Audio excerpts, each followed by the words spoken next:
Beredar video viral di media sosial tangisan pengantin wanita di Kabupaten Wakatobi saat calon suami meninggal sehari sebelum acara. Momen memilukan tersebut terabadikan kamera dan viral di media sosial. Sang calon pengantin wanita mencurahkan isi hatinya melalui media sosial.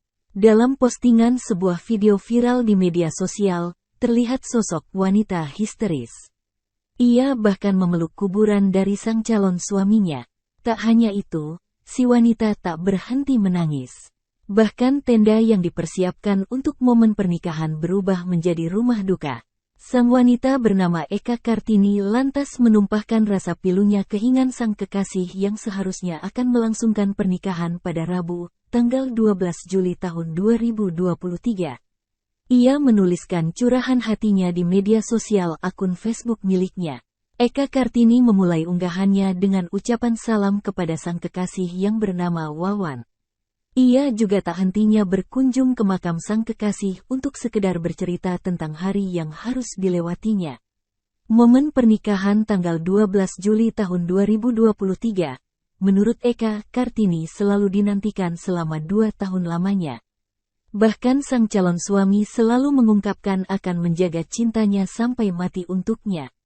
Tak hanya itu, Eka pun menuturkan jika pada malam sehari sebelum pernikahan keduanya akan berjoget. Sayangnya, hal tersebut tak terwujud karena sang kekasih sudah menghembuskan nafas terakhirnya. Ia pun menyertakan sebuah video yang menunjukkan tentang sosok Wawan sang calon imamnya. Ucapan belasungkawa pun ramai dalam unggahan Eka Kartini. Diketahui, Eka dan Wawan akan menikah pada tanggal 12 Juli tahun 2023. Dari informasi yang dihimpun tribunnews.ultra.com, pernikahannya akan digelar di kediaman mempelai wanita di Kelurahan Popalia, Kecamatan Togo Binongko, Kabupaten Wakatobi.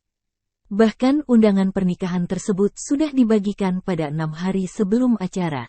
Asteris.